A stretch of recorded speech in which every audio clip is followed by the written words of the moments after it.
મારું નામ મોનુ છે અને હું 27 વર્ષનો છું. હું ખૂબ જ ગરીબ પરિવારમાંથી હતો.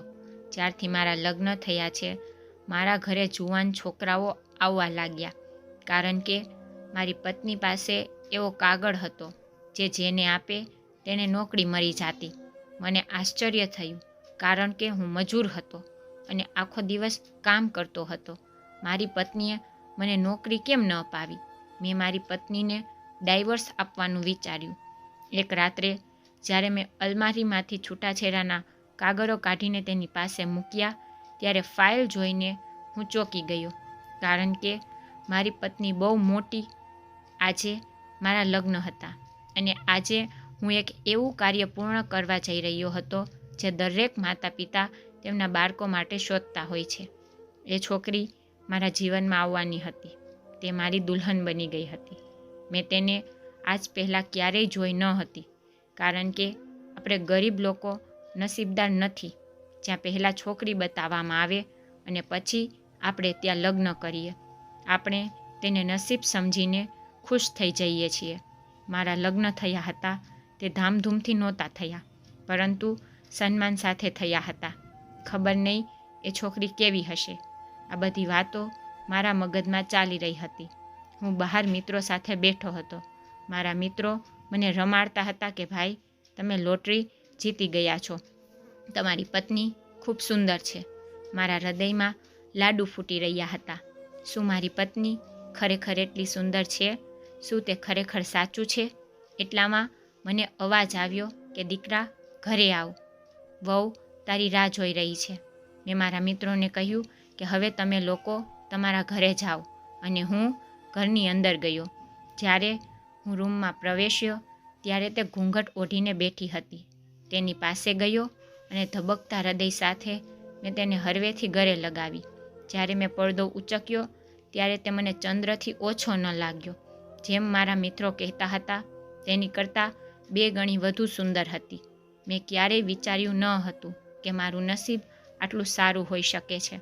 હું આ વિચારોમાં ખોવાયેલો હતો કે અચાનક મારી નજર મારી પત્નીના હાથ પર પડી. તેના હાથમાં કેટલાક કાગળો પકડ્યા હતા, જે જોઈને મને આશ્ચર્ય થયું કે મારી પત્નીના હાથમાં શું છે.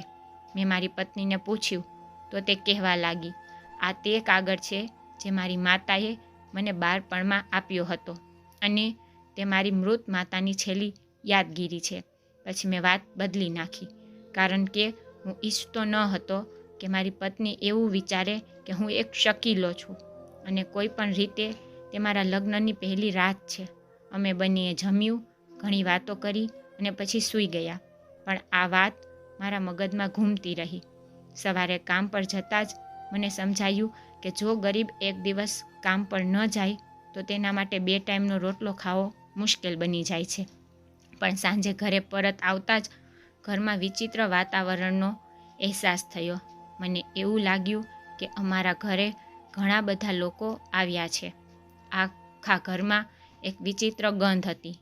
મેં મારી પત્નીને પૂછ્યું તો તેના ચહેરાનો રંગ બદલવા લાગ્યો અને કહ્યું, ના, અહીં કોઈ આવ્યું ન હતું. મેં ઘરની આસપાસ જોયું. હું મારા માતા પિતાને ક્યાંય દેખતો ન હતો. મેં મારી પત્નીને પૂછ્યું તો તે કહેવા લાગી કે તમારા ગયાના 2 કલાક પછી તે બીજા શહેરમાં ચાલ્યા ગયા હતા, અને મને કહ્યું કે કામ પરથી આવે ત્યારે તમને જણાવી દઉં કે તમારી દાદીની તબિયત અચાનક બગડી ગઈ છે. તેથી જ તેને જવું પડ્યું.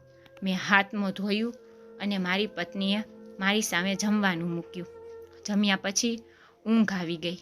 સૂતી વખતે પણ મારા મગજમાં આ બધી વાતો ચાલતી હતી, પણ મેં આ વાતને મારા મગજમાં વધારે પડવા ન દીધી, કારણ કે મારી પત્નીનું મારી સાથેનું વર્તન ખૂબ જ મીઠું હતું, અને ત્યારે જ તે વળી મારી પાસે કોઈ પુરાવા પણ નથી, કોઈ પર કારણ વગર આરોપી કે તે ખોટી છે. આ વિચારીને મારી આંખો ત્યારે ભીની થઈ ગઈ. મને ખબર પણ નહોતી. સવારનો સમય હતો, અને જ્યારે હું કામ પર જવા માટે ઘરેથી નીકળ્યો ત્યારે મારી પાડોશી મને જોઈ રહી હતી. મને માથાથી પગ સુધી જોવા લાગી. તેની આંખો ખાઈ જવાની હતી. મેં મારું મન ગુમાવ્યું અને આ બાબતે વધુ ધ્યાન ન આપ્યું. અને આગળ વધ્યો. જલ્દી હું શેરીમાંથી નીકળ્યો. ત્યાં વિસ્તારની એક સ્ત્રી મારી સામે વિચિત્ર નજરે જોઈ રહી. જાણે મેં કોઈ મોટું પાપ કર્યું હોય એમ બધા મારી સામે જોઈ રહ્યા. તે આ બધું કેમ કરી રહ્યા હતા હું કંઈ સમજી શક્યો નહીં, કારણ કે આજ પહેલાં આવું ક્યારેય બન્યું ન હતું. હું ઝડપથી કામ પર ગયો, કારણ કે પહેલેથી જ ઘણું મોડું થઈ ગયું હતું. આખા દિવસના કામથી થાકીને હું ઘરે આવીને પલંગ પર સૂઈ ગયો. સામે મારી પત્ની બેઠી હતી અને તેને મારા આગમનની ખબર ન હતી. હું ઘરે આવ્યો ત્યારે તે હાથમાં એ જ કાગળ લઈને કોઈ ઊંડા વિચારમાં મગ્ન હતી, જે લગ્નની પહેલી રાત્રે તેના હાથમાં હતો.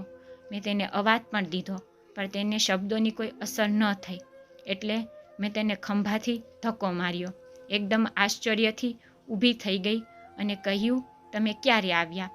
તેનો ચહેરો દુઃખથી ભરેલો હતો અને તે મારી સામે જોઈ રહી હતી, જાણે તેણે મને પહેલી વાર જોયો હોય. મેં તેને પલંગ પર બેસાડી અને પૂછ્યું કે કોઈ સમસ્યા છે તો પહેલાં મને કહો. 20-25 મિનિટ મૌન રહી ફરીથી કહેવા લાગી કે હું મારી માતાને ખૂબ યાદ કરું છું, કારણ કે આ કાગળ મને મારી માતાની યાદ અપાવે છે. અમે આ બધી વાતો કરી રહ્યા હતા ત્યારે અચાનક પાડોશી અમારા ઘરે આવી. તેના વિશે શું કહેવું, તેને આખા વિસ્તારની ખબર હતી અને પાડોશી મારી પત્નીને વિચિત્ર નજરે જોતી રહી. પછી અચાનક તે મને કહેવા લાગી કે દીકરા, તું તારી યુવાન પત્નીને ઘરે એકલી મૂકીને કામ પર જતો રહે છે. કૃપા કરીને કાળજી લો. તમારા માતા પિતા પણ નથી અને તમે કામ પર જાઓ છો. પત્ની પાછળ શું કરી રહી છે તમારે આની જાણ હોવી જોઈએ. મારા શરીરમાં આવું સાંભળી આગ શરૂ થઈ, કારણ કે તે મારી પત્નીને દોષી ઠેરવી રહી હતી, મારી પત્નીને ખોટું કહેતી હતી. હું તેને કંઈ કહી શકતો નહોતો, કારણ કે તે મારાથી મોટી હતી અને જો મેં કંઈક કહ્યું હોત તો મારી પત્નીની બદનામી થઈ હોત. 2-4 વાતો કર્યા પછી તે જતી રહી.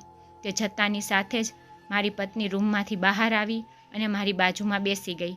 તેણે મને ભોજન આપ્યું. મેં ભોજન લીધું અને પલંગ પર સૂઈ ગયો. પહેલાં વિસ્તારની સ્ત્રીઓ મારી સામે વિચિત્ર નજરે જોતી, પછી તેની આવી બાબતો મને શંકામાં મૂકતી હતી. શું મારી પત્ની ખરેખર યોગ્ય છોકરી ન હતી? હું ઘરે ન હોઉં તો તે છોકરાઓને ઘરે બોલાવે છે. હું સવારે જાગી ગયો અને ખાધા વિના જ કામ પર જતો રહ્યો, કારણ કે મારું હૃદય કંઈ ખાવાના મૂડમાં ન હતું. એવું કહેવાય છે કે જ્યારે કોઈ વ્યક્તિ માનસિક શાંતિ ન હોય ત્યારે તેને કંઈ પણ ખાવા પીવાનું મન થતું નથી. અડધો દિવસ સારું કામ કર્યું, પણ ભૂખને કારણે મારી તબિયત બગડતી જતી હતી અને અચાનક હું બેહોશ થઈ ગયો. એટલે મેં કામ પરથી રજા મેળવી અને ઘરે પાછો આવ્યો. હું ઘરની બહાર પહોંચ્યો કે મેં જોયું કે મારા દરવાજા પર જુવાન છોકરાઓની લાઈન હતી. હું ત્યાં જ ઊભો રહીને જોવા લાગ્યો. આ બધા મારા ઘરની બહાર શું કરી રહ્યા છે? એક પછી એક અંદર જઈ રહ્યા હતા. એક છોકરો અંદર જશે અને લગભગ અડધી કલાક પછી પાછો આવશે, પણ જ્યારે તે બહાર આવતો ત્યારે તેના ચહેરા પર એક વિચિત્ર ચમક આવી જતી અને તે ખૂબ જ ખુશ થતો. હું સમજી શક્યો નહીં કે આ બધું શું થઈ રહ્યું છે. આ જોઈને મારા માથા પર આકાશ તૂટ્યું. મેં છોકરાઓને પૂછ્યું તો તેઓ કહ્યું કે અંદર બેઠેલી છોકરી પાસે એવો જાદુઈ કાગળ છે જેણે અમારું જીવન બદલી નાખ્યું છે. તેમાંથી કોઈ મને ઓળખતું ન હતું અને તેઓ જાણતા ન હતા કે તે અંદર છોકરી પાસે જાય છે તે મારી પત્ની છે. હું ઘરની બહાર ઊભો હતો અને એ દ્રશ્ય જોઈ રહ્યો હતો. હવે બધા છોકરાઓ ચાલ્યા ગયા હતા, પણ આવતા 2 છોકરાઓની વાત સાંભળીને મારા પગ નીચેથી જમીન નીકળી ગઈ. હું કલ્પના કરી શકતો ન હતો કે મારી પત્ની આવું ખરાબ કામ કરશે. છોકરાઓ શું વાત કરતા હતા, અથવા તો છોકરાઓ જૂઠું બોલતા હતા, પણ તેઓને એ પણ ખબર ન હતી કે તે મારી પત્ની છે, તો જૂઠું બોલીને શું મળશે. તે 3 કલાક પછી નીકળ્યા. હું જઈને મારી પત્નીના ગાલ પર જોરથી થપ્પડ મારવા માંગતો હતો અને તેને પૂછવા માંગતો હતો કે મારા પ્રેમમાં શું કમી હતી કે તે આવું કામ કર્યું અને મારા ગયા પછી તો આ બધું કેમ કરે છે. પણ એવું પણ ન કરી શકું, કારણ કે મારા લગ્ન હજી થયા જ હતા. આસપાસના લોકો શું વિચારશે કે હું મારી પત્ની સાથે કેમ ઝઘડો કરું છું. હું ચૂપચાપ ઘરે જઈને પલંગ પર બેસી ગયો. મારા હૃદયમાં હજારો પ્રશ્નો ઊભા થયા, પરંતુ હું મારી પત્નીને તેમના જવાબ કેવી રીતે પૂછી શકું? જો હું મારી પત્નીને આવું કહું કે તું મારા ઘરે આવીને ખોટું કામ કરે છે, મારી પીઠ પાછળ ખરાબ વસ્તુઓ કરે છે, તો તે મને છોડી પણ શકત, પણ હમણાં જ લગ્ન કર્યા છે અને મારી પત્નીને આવા પ્રશ્નો પૂછવા યોગ્ય નથી. પણ હું શું કરું? હું ખૂબ જ પરેશાન થઈ ગયો. હું એમનો જ વિચાર કરીને બેઠો હતો કે ત્યારે જ પત્નીનો અવાજ સાંભળ્યો, પાણી તો પી લો. હું ક્યારથી ઊભો છું. મેં પાણીનો ગ્લાસ લીધો અને પીધા પછી સૂઈ ગયો. પત્ની મારી બાજુમાં બેઠી અને મારા કપાળ પર હાથ મૂકીને પૂછ્યું કે તમને તાવ છે? તમે અસ્વસ્થતા અનુભવો છો? હું મારી આંખોમાં આંસુ સાથે મારી પત્નીને જોઈ રહ્યો હતો. તેનો ચહેરો નિર્દોષ છે. તો મેં મારી પોતાની આંખે જોયું છે અને છોકરાઓ પાસેથી જે સાંભળ્યું છે તે બધું જ હું માની લઉં? હું કંઈ સમજી શક્યો નહીં. મારી પત્ની મારા માટે ખાવાનું લાવી અને મારી સાથે પ્રેમથી વાત કરવા લાગી. જુઓ, આજે મેં ભીંડી બનાવી છે. તમને તે ખૂબ જ ગમે છે? નહીં, મેં રોકીને કહ્યું કે ભૂખ નથી, મારું હૃદય નથી કરતું, પછી થોડું જમીશ. મારે એટલું જ કહેવું હતું કે મારી પત્નીએ બળજબરીથી મને પોતાના હાથે ખવડાવવાનું શરૂ કર્યું અને કહ્યું કે તે આવું નહીં ચાલે. તમે તમારી સંભાળ પણ રાખતા નથી. તમે આખો દિવસ કામ કરો અને પછી જો તમે ભોજન નહીં કરો તો તમે બીમાર થઈ જશો. તે મને તેના હાથથી ખવડાવી રહી હતી અને હું તેનો ચહેરો જોઈ રહ્યો હતો. હું માની શકતો ન હતો. મેં ક્યારેય વિચાર્યું ન હતું કે તે આટલી જુઠ્ઠી હોઈ શકે છે. મારી સામે કંઈક બીજું જ થાય છે અને મારી પાછળ કંઈક બીજું. પણ તેના ચહેરાની નિર્દોષતા જોઈને મારું હૃદય માનતું જ નહોતું કે મારી પત્ની આવું કામ કરશે. મેં મારી પત્નીના હાથનું ભોજન ખાધું, પણ મને વિશ્વાસ ન આવ્યો.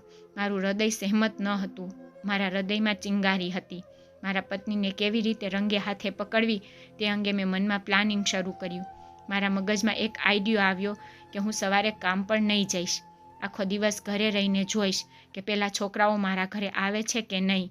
સવારે હું જાણી જોઈને મોડો ઉઠ્યો હતો અને મારી પત્ની જાગી ગઈ હતી. તે સ્નાન કરી અને પછી પૂજા શરૂ કરી. પૂજા જોઈને હું વિચારવા લાગ્યો કે તે આટલી સારી છોકરી છે, ઉપવાસ રાખે છે, પૂજા કરે છે, તો પછી તે આવું કામ કેમ કરશે? પણ મારી આંખે જે જોયું તે પણ મેં પોતે જોયું હતું કે એક છોકરો 30 મિનિટ સુધી ઘરની અંદર રહે છે અને પછી જતો રહે છે. પછી તે પાડોશીને તેના ઘરે આવીને ટોણો મારવો તે પણ સારું નથી. વિચારો કે મારા મગજમાં તોફાન ફૂંકાઈ રહ્યું હતું. મારું માથું ભારે થઈ રહ્યું હતું, જાણે મારું મગજ ફાટી જશે. જેમ જેમ મારી પત્નીએ પૂજા પૂરી કરી, મેં મારી આંખો બંધ કરી અને ઊંઘનો નાટક કરવા લાગ્યો. મારી પાસે આવીને તેણે મને અવાજ કર્યો કે સાંભળો, નાસ્તો કરો, તમારે કામ પર જવું નથી, તમને મોડું થઈ રહ્યું છે. અવાજ સાંભળીને પણ મેં આંખો બંધ રાખી ને અવાજને અવગણતો રહ્યો. તેણીને 2-3 વાર અવાજ કરવા છતાં પણ ઊભો થયો ન હતો. પછી તેણે મારી પાસે આવીને મારો હાથ હલાવ્યો અને મને ઉઠાડ્યો અને હું પણ ઊભો થઈને બેસી ગયો. પછી અચાનક મારો મોબાઈલ રણકવા લાગ્યો. મોબાઈલ ચાર્જિંગ પર હતો. ત્યારે પત્ની ઝડપથી અંદર ગઈ અને ચાર્જિંગમાંથી મોબાઈલ કાઢીને મોબાઈલ સ્ક્રીન પર નંબર આવ્યો. તે મારા પિતાનો હતો. અમે વાત કરી. તેઓ ઘરની સ્થિતિ વિશે પૂછતા હતા અને જણાવતા હતા. તેઓને અહીં થોડા વધુ દિવસો લાગી શકે છે, કારણ કે મારી દાદીની તબિયતમાં થોડો સુધારો થયો હતો. મારી પત્નીએ મારી સામે નાસ્તો લાવ્યો અને કહેવા લાગી, જલ્દી નાસ્તો કરો અને કામ પર જાઓ. હું એક વાત સમજી શકતો ન હતો કે મારી પત્ની આવું કેમ કરી રહી હતી. હું ઊભો થઈને વોશરૂમમાં ગયો અને પછી હાથ અને મોઢું ધોઈને પલંગ પર બેસી ગયો અને મારી પત્નીને કહેવા લાગ્યો કે હું આજે કામ પર નહીં જઈશ, આજે મારી રજા છે. એટલું જ કહેવા માંગતી હતી કે મારી પત્નીનો ચહેરો નિસ્તેજ થવા લાગ્યો અને મારી પત્ની આ સાંભળીને નારાજ થઈ ગઈ અને કહેવા લાગી, તમે કામ પર કેમ નથી જતા? તો મેં કહ્યું કે આજે આપણે બજારમાં થોડી વસ્તુઓ ખરીદવા જવી છે. દિવાળી પર આવવાની છે, એટલે વિચાર્યું કે કંઈક ખરીદી લઈશ. હું બહાનું કાઢતો હતો. એક યા બીજી રીતે હું ઘરે રહીને મારી પત્ની પર નજર રાખી શકતો હતો અને કોઈ પણ રીતે મેં સાંભળ્યું હતું કે કોઈ પણ સ્ત્રીને શોપિંગ માટે લઈ જવામાં આવે તો તેની ખુશીની કોઈ સીમા નથી. પણ મારી પત્ની બધાથી અલગ હતી. તે મને કહેવા લાગી કે દિવાળીને હજુ ઘણા દિવસો બાકી છે. તમે કામ પર જાઓ. આપણે ગરીબો એક દિવસ પર કમાઈશું નહીં તો ક્યાંથી ખાઈશું? જાણે મને કામ પર જવા મજબૂર કરી રહી હતી. હવે મારી શંકા વિશ્વાસમાં બદલાઈ ગઈ છે અને હું કામ પર જવા માટે તૈયાર થયો. તેથી મેં જોયું કે પત્નીના ચહેરા પરની સમસ્યા પણ ખતમ થઈ ગઈ હતી અને તે સામાન્ય થઈ ગઈ હતી. જ્યારે હું ઘરની બહાર આવવા લાગ્યો ત્યારે મેં પાછળ ફરીને જોયું તો મારી પત્ની ઊભી હતી. તે તેના હાથમાં સમાન કાગળ લઈને તેને ચુંબન કરી રહી હતી. તેને ખબર નથી કે હું આ બધું જોઈ રહ્યો છું. આજે મેં મનમાં વચન આપ્યું હતું કે કામ પરથી પાછા આવીને હું મારી પત્નીને છેલ્લા ઘણા દિવસોથી મારા મનમાં ચાલતા તમામ પ્રશ્નોના જવાબો પૂછીશ. હવે હું એ જ ગલીમાં જઈ રહ્યો હતો ત્યારે એક જુવાન છોકરો ઊંચા અવાજે કહેતો આવતો હતો, દોસ્ત, હું ગઈકાલે મોડો આવ્યો હતો. લાઇનમાં પાછળ હતો. ગઈકાલે મારો નંબર આવ્યો ન હતો. આજે હું અત્યારથી વહેલો પહોંચી ગયો છું જેથી પહેલો નંબર મારો જ લાગે અને ગમે તેમ કરીને અંદર કામ કરતાં 30 મિનિટ લાગે હું તે પહેલાં કરીશ. છોકરો ફોન પર વાત કરતો મારી સામેથી પસાર થયો અને મારા ઘરના દરવાજા આગળ ઊભો રહી ગયો અને શબ્દો સાંભળીને મારા પગલાં નિર્જીવ બની ગયા. મેં મારા જીવનમાં ક્યારેય વિચાર્યું ન હતું કે મારી પત્ની મને કામ પર મોકલીને અન્ય પુરુષો સાથે આવું ગંદુ કામ કરશે.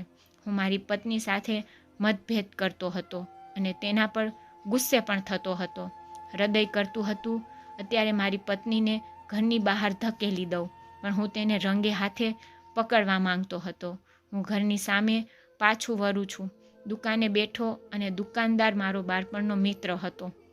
તેથી મેં તેને બધું કહ્યું અને તેણે પણ મને સાથ આપ્યો. થોડી જ વારમાં ઘરની બહાર છોકરાઓની લાઈન લાગી ગઈ. બધા ઘરની અંદર જવા લાગ્યા. જ્યારે કોઈ છોકરો અંદર જતો ત્યારે તે 32 મિનિટ પછી તેના ટી શર્ટના બટન બંધ કર્યા વગર અને પરસેવાથી લથબથ થઈને બહાર આવતો, પણ તેના ચહેરા પર ખુશીની લહેર હતી. આ બધું જોઈને મારો રંગ ગુસ્સેથી લાલ થઈ રહ્યો હતો. દુકાનદાર મિત્રએ પણ મને કહ્યું કે ભાઈ, તમારી પત્નીને ડાયવોર્સ આપીને મુક્ત કરો. આવી પત્ની કરતાં તો સારું જે લોકો પતિની પીઠ પાછળ આ બધું કરે છે તેવા લોકોએ લગ્ન ન કરવા જોઈએ. હું પહેલેથી જ ગુસ્સાથી સળગી રહ્યો હતો. ઉપરથી મને દુકાનદારે કહ્યું તે ઠીક લાગ્યું, પરંતુ આજે રવિવાર હોવાથી કોર્ટ બંધ હતી. હું આખો દિવસ દુકાને બેઠો અને સાંજે ઘરે ગયો. મેં દુકાન ધરાવતા મિત્ર સાથે ભોજન લીધું હતું, એટલા માટે મેં રાત્રિનું ભોજન નહોતું ખાધું અને ન તો મેં મારી પત્નીને જાણ કરવા દીધી કે હું બધું જ જાણું છું. મેં મારી પત્નીને એટલું જ કહ્યું કે આજે હું બહારથી ખાવાનું ખાઈને આવ્યો છું, તમે ખાઓ અને આજે હું ખૂબ થાકી ગયો છું, તેથી જ હું સૂઈ જાઉં છું. સવાર પડી ત્યારે નાસ્તો કર્યા વગર કામે જવાનું કહીને ઘરની બહાર નીકળી ગયો, પરંતુ હું કામ પણ ન ગયો અને છૂટાછેડાના કાગળો કરાવવા વકીલ પાસે ગયો. વકીલ પાસે ઘણી ભીડ હતી. ત્યાં બેસીને શાંત થઈ ગઈ, પણ મારું કામ થઈ ગયું. કાગળ ખિસ્સામાં મૂક્યો અને ઘરે આવ્યો. પત્ની મારા માટે ખાવાનું લાવી અને બેસીને પૂછવા લાગી કે તમે હમણાં આમ કેમ કરી રહ્યા છો? ખૂબ જ શાંત રહો છો, બધું બરાબર છે, તેમ આવ્યા પછી તરત સૂઈ જાઓ છો. હું વિચારવા લાગ્યો કે મારી પત્નીને જરા પણ શરમ નથી. તે મારી સામે પોતાની જાતને એટલી નિર્દોષ બતાવે છે કે મારી પત્નીએ જવાબમાં એટલું જ કહ્યું કે આજકાલ બહુ કામ છે, તેથી જ હું થાકી જાઉં છું અને હું આવતાની સાથે જ સૂઈ જાઉં છું. થોડીવાર પછી પત્ની ઊંઘી ગઈ અને હું આકાશમાં ચમકતા તારાઓને જોતો રહ્યો. હું મારા લગ્નના એ દિવસોને યાદ કરતો હતો જ્યારે મારી પત્ની મારા ઘરે પહેલીવાર દુલ્હન બનીને આવી હતી. કેટલા અરમાન સજાવ્યા હતા કે હવે પત્ની સાથેનું જીવન શાંતિથી પસાર થશે, પણ કદાચ મારા નસીબમાં આવું હતું. મેં ખિસ્સામાંથી છૂટાછેડાના કાગળો કાઢ્યા અને જોવા લાગ્યો. હું કાગળ જોઉં છું તો ક્યારેક હું મારી પત્નીના ચહેરા તરફ જોઉં છું. તેના ચહેરા પર વાળ પડ્યા પછી તે ખૂબ જ સુંદર લાગતી હતી. ક્ષણભર તો દિલ એ કહ્યું ડાયવોર્સનો કાગળ ફાડીને બધું ભૂલી જઈશ, પણ કોઈ માણસ આ બધું સહન કરી શકતો નથી જો તેની પત્નીને અન્ય કોઈ છોકરાઓ સાથે સંબંધ હોય તો તે પથારીમાંથી ઊભો થયો અને રૂમની અંદર ગયો. મેં કબાટમાંથી કાગળ કાઢ્યો. પત્ની તેની સાથે પહેલી રાતે લાવી હતી અને જેમને તે હંમેશા આંખો સામે રાખવા માંગે છે. અલમારીમાં પડેલી ફાઇલ પાસે રહેલ કાગળ ઉપાડીને હું અલમારી બંધ કરવા જતો હતો. એ ફાઇલ જોઈને હું વિચારમાં પડી ગયો, કારણ કે આજ પહેલાં મેં એ ફાઇલ ક્યારેય જોઈ ન હતી. ફાઇલ ઉપાડી પહેલાં હું બહાર આવ્યો અને મારી પત્ની સામે એક નજર કરી, પણ તે ઊંઘી રહી હતી. હું રૂમમાં પાછો ગયો અને તે રૂમમાંથી ફાઇલ બહાર કાઢી અને તેની ઉપર છૂટાછેડાના કાગળો મૂક્યા. ત્યારે મારા મગજમાં એક વિચાર આવ્યો, એકવાર આ ફાઇલ ખોલું અને જોઉં કે સાચેન ફાઇલની અંદર શું છે. મેં ફાઇલ ખોલી તો મારી આંખો પહોળી થઈ ગઈ. હું જે જોઈ રહ્યો હતો તેના પર હું વિશ્વાસ કરી શક્યો નહીં. સાચું કે ખોટું એ બધું મારી પત્ની આવું કરી શકે તે મારા મગજમાં પણ નહોતું. જાણે ફાઇલ પર મોત નીપજતું હતું. મારી હોશ જતી રહી. હું મારી પત્ની વિશે મેં મારા જીવનમાં ક્યારેય આવું વિચાર્યું ન હતું. એ ફાઇલ પર સરનામું લખેલું હતું. પત્નીને શંકા ન જાય તે માટે મેં એ સરનામું નોંધ્યું અને ફાઇલ એ જ અલમારીમાં રાખી. મારી પત્નીની નવી વાત સામે આવી હતી. આ અગાઉના એક વાત કરતાં પણ વધુ ખતરનાક હતું. હવે હું સવારની રાહ જોઈ રહ્યો હતો, જ્યારે સૂર્યના પ્રથમ કિરણો બહાર આવે અને હું તે રાજ વિશે જાણી શકું. મેં તે છૂટાછેડાના કાગળો પણ મારા ખિસ્સામાં મૂક્યા, કારણ કે પહેલાં મારે આ વાસ્તવિકતા સુધી પહોંચવાનું હતું. છેલ્લા ઘણા દિવસોથી કામ પર જતો ન હતો, પરંતુ મારી પત્નીને તેની બિલકુલ ખબર ન હતી. હું આખી રાત આ જ વિચાર ફરતો રહ્યો અને જ્યારે સવારે પંખીઓનો અવાજ મારા કાનમાં ન પડ્યો, મારી પત્ની ઉઠે તે પહેલાં હું હાથ મોં ધોઈને ઘરની બહાર નીકળી ગયો. હું ક્યાંક રિક્ષા કરું, પણ લોકોને સરનામું બતાવ્યું તો તેઓ સમજ્યા નહીં. રિક્ષામાંથી નીચે ઉતરતા ઘરડા માણસને પૂછ્યું. જોઈને તે કહેવા લાગ્યો, મને ખબર છે દીકરા, તે ક્યાં છે અને હું હમણાં જ આ સરનામા પરથી આવ્યો છું. મારો પુત્ર આ જ જગ્યાએ કામ કરે છે. તેણે મને ત્યાં પહોંચવાનો રસ્તો કહ્યો અને મેં પૂછ્યું અને ત્યાં હું પહોંચ્યો. મારી સામે કોઈ ઘર ન હતું, બલકે એક મોટું કારખાનું હતું. તે જોઈને મને ખૂબ જ નવાઈ લાગી અને તેના પર મારી પત્નીનું નામ લખેલું હતું. પછી મેં વિચાર્યું કે મારી પત્નીના નામે હજારો સ્ત્રીઓ હશે, પણ મારી પત્નીના નામ સાથે તેનો ફોટો હતો. હું અંદર ગયો. સામે ઓફિસ હતી. મેં વિચાર્યું કે હું અંદર જઈને શોધી લઉં. અંદર પગ મૂકતા જ મેં રૂમની દિવાલો જોઈ. દરેક દિવાલ પર મારી પત્નીની તસવીર હતી. એક રૂમમાં એક મોટી ખુરશી હતી જે ખાલી હતી, પરંતુ તેની બાજુની ખુરશી પર એક છોકરી બેઠી હતી, જે મને જોઈને આશ્ચર્યચકિત થઈ ગઈ અને મને પ્રશ્નો પૂછવા લાગી. તમે કોણ છો અને કોને મળવા માંગો છો?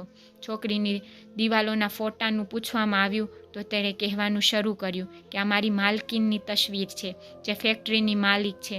મને મારા કાન પર વિશ્વાસ ન આવ્યો. આ છોકરી જે બોલી રહી છે તે સાચું છે, અને જો સાચું હતું તે મારી પાસે આવીને મજૂર સાથે લગ્ન કેમ કર્યા? શું થઈ રહ્યું હતું? જ્યારે હું સાચાની સામે પહોંચવાની કોશિશ કરતો ત્યારે મારી સામે એક નવું રાજ આવતું. હું ત્યાંથી તરત જ પોતાના ઘરે ફર્યો. ઘરે પહોંચ્યા પછી મેં મારી પત્નીને આખી વાત કહી અને તેણીને તે બધા વિશે પૂછ્યું. તે મારી સામે હસવા લાગી. હું એક અમીર પિતાની એકમાત્ર દીકરી હતી. મારા પિતાની બધી સંપત્તિ મારા નામે હતી. હું સમૃદ્ધ જીવનથી કંટાળી ગઈ હતી. મારું એક સપનું હતું કે મારે એક ગરીબ માણસ સાથે લગ્ન કરવા જોઈએ, જે ઇજ્જત કેવી રીતે કરવી તે જાણે. કારણ કે મારી પાસે પૈસાની કોઈ કમી નહોતી, તેથી જ મેં તમારી સાથે લગ્ન કર્યા અને આજ સુધી તમને આ રહસ્ય નથી કહ્યું. મારી વાસ્તવિકતા શું છે જે ખરેખર અમારી છે. બહાર છોકરાઓની લાઈન લાગતી હતી. તે ખરેખર કામ માટે આવતા હતા. હું એક પછી એકનો ઇન્ટરવ્યૂ લઈ અને તેમના કાગળો પર સહી કરી અને પછી છોકરાઓ તેમને મારી સેક્રેટરીને બતાવશે અને તેઓને ત્યાં નોકરી મળશે, અને જેઓ મને ઓછા બુદ્ધિશાળી લાગશે તેમને હું ફરીથી તૈયાર કરવા મોકલતી. જો મેં તમારી સામે આ બધું કર્યું હોત તો મેં મને તેનું કારણ પૂછ્યું હોત. તેથી જ મેં આ બધું સામે ન કર્યું. હું પત્નીની વાતો સાંભળતો હતો. મારી પત્ની ખૂબ જ નિર્દોષ અને દયાળુ દિલની હતી અને હું તેના પર બિનજરૂરી શંકા કરતો રહ્યો. હું ભગવાનનો આભાર માનું છું કે મેં તે રાત્રે ડિવોર્સ પરના કાગળ પર ઉતાવળમાં સહી ન કરી, નહીંતર મેં આવી સારી પત્ની કાયમ માટે ગુમાવી દીધી હોત. મેં ટાઈપ ઓફ પેપર ફાડી નાખ્યું અને મારી પત્નીને માફી માંગી. બદલામાં મારી પત્નીએ કહ્યું કે તે ભૂલ તેની હતી. જો તેને શરૂઆતમાં બધું સાચું કહ્યું હોત તો તમારી વિચારસરણી એ દિશામાં જતી ન હોત. પણ એ બધામાંથી મને આ પાઠ મળ્યો. અર્ધ સત્ય બહુ ખતરનાક છે. કોઈ પણ નિર્ણય હંમેશા સંપૂર્ણ તપાસ કર્યા પછી જ લેવો જોઈએ, અન્યથા પસ્તાવા સિવાય બીજું કશું કરી શકાતું નથી. આજે હું મારી પત્ની સાથે સુખી જીવન જીવી રહ્યો છું. હું આજે પણ મજૂર તરીકે કામ કરું છું, કારણ કે જો મારી પત્નીને કોઈ મહેનતુ સાથે લગ્ન કરવા હતા તો હું નિર્દોષ હૃદયની પત્ની માટે આ બધું કરવા તૈયાર હતો. મારી પત્નીએ ફેક્ટરી ખરીદી હતી એ અલગ વાત છે. હવે હું ત્યાંનો માસ્ટર હતો, પણ હું ત્યારે પણ તે મજૂર સાથે મળીને મહેનત કરતો હતો. મારી પત્નીને તેની ફરજ પૂરી કરી અને હું તેને ઈચ્છા પૂરી કરી રહ્યો હતો. આ વાર્તાનો હેતુ તમને કહેવાનો છે કે તમારે કોઈ પણ કારણ વગર તમારી પત્નીઓ પર શંકા ન કરવી જોઈએ. શંકા અને મન છે જે હસવા માંગે છે. કોઈ પણ મોટું પગલું ભરતા પહેલાં એકવાર તમારી પત્ની સાથે વાત કરો. મારી પત્નીએ મારાથી સત્ય છુપાવીને સાચું કર્યું કે તેમ જાણવું જોઈએ. શું મારે એ જ દિવસે મારી પત્નીને ડાયવર્સ આપવો જોઈતો હતો, જે દિવસે મેં છોકરાઓને ઘરની બહાર જોયા? શું મેં પૂરું સચ જાણ્યા પછી મારે મારી પત્ની પાસે માફી માંગવી જોઈતી હતી?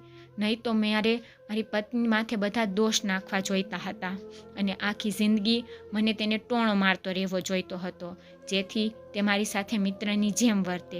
તમને અમારી વાર્તા ગમી હશે. વાર્તા ગમે તો વિડીયો લાઈક કરજો. જો તમારે ચેનલ વાંચવી હોય તો ચેનલને સબસ્ક્રાઈબ કરજો. અને હા, નોટિફિકેશનને ચોક્કસ દબાવો, જેથી તમને આગલી અપડેટ પહેલાં મળી રહે. Thank you.